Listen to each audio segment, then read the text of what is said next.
तो जय हिंद। आइए हम लोग अल्फा बीटा के जो भी कंसेप्ट है उसको हम लोग समझने का एक बार प्रयास करते हैं। ठीक है, तो देखना कि ये सब्जेक्टिव में कुछ इस तरह से सवाल पूछेगा कि एक द्विघात बहुपद ज्ञात कीजिए जिसके शून्यकों का योग तथा गुणनफल क्रमशः इतना और इतना है।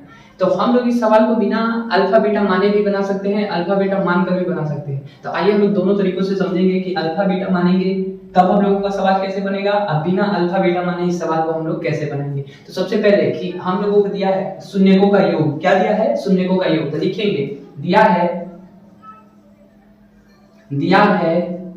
शून्यकों का योग, शून्यकों का योग। तो शून्यकों का योग क्या दिया है? तो शून्यकों का योग दिया है हम लोगों के लिए -3। क्या दिया है? -3। और उसके बाद बोला है कि शून्यकों का गुणनफल। तो यहाँ पे लिखेंगे तथा शून्यकों का गुणनफल। तो ये दिया हम लोगों को 2।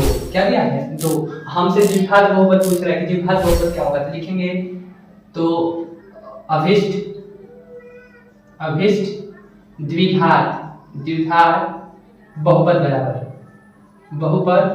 बराबर। तो एक सूत्र होता है जो कि सारे लोगों को याद रहता है, x² माइनस शून्यकों का योग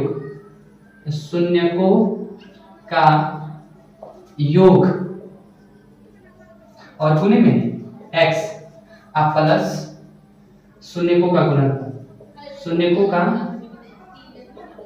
गुणनफल। ठीक है, तो इजी है। आप x² लिखिए, x² लिख दिए। ठीक है, शून्यकों का योग। तो शून्यकों का योग है हम लोगों का -3। तो इसके पहले देखो कोष्ठ के पहले माइनस लगा है, -3।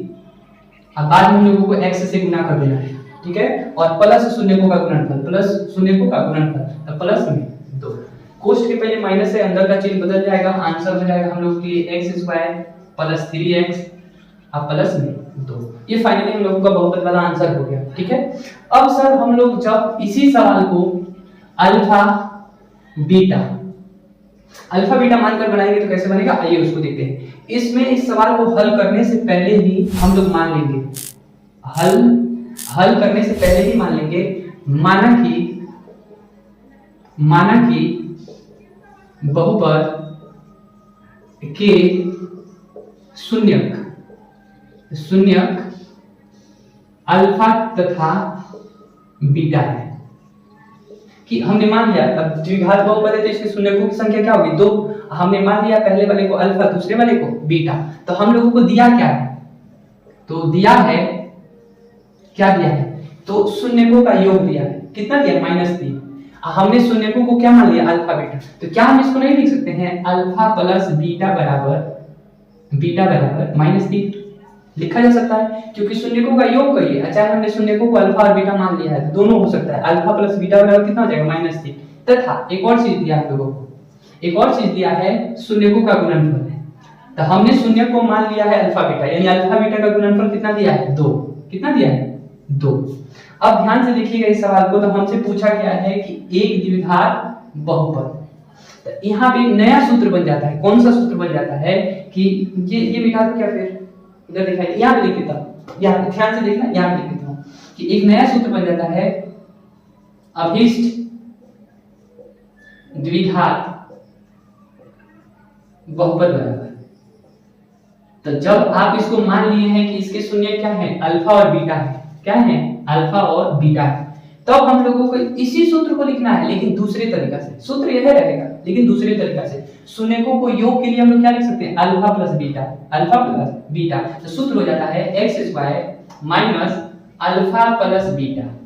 और अल्फा बीटा ही हम लोगों के क्या है? शून्यकों का योगफल है। शून्यकों का क्या है? योगफल। गुणे में x plus alpha into beta. तो अल्फा इंटू बीटा बोलने का मतलब हो गया शून्यकों का गुणनफल। सवाल में ऑलरेडी दिया है x² माइनस शून्यकों का योग क्या दिया है? अल्फा प्लस बीटा का मान -3 दिया है। तो यहाँ पे लिखेंगे -3 और गुणे में x और प्लस में alpha into beta. Alpha into beta का मान कितना दिया है? 2।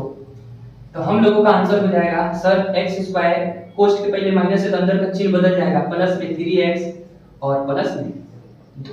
यहाँ भी आंसर वही आया, यहाँ भी आंसर वही आया। तो ये आपके ऊपर डिपेंड है कि आप इस सवाल को बनाते कैसे। कुछ बच्चे इसको बिना अल्फा बीटा माने भी बनाएंगे, उनका भी आंसर यही आएगा। जो लोग इसको अल्फा और बीटा मान कर भी बनाएंगे उनके लिए बदलता क्या है? ये सूत्र।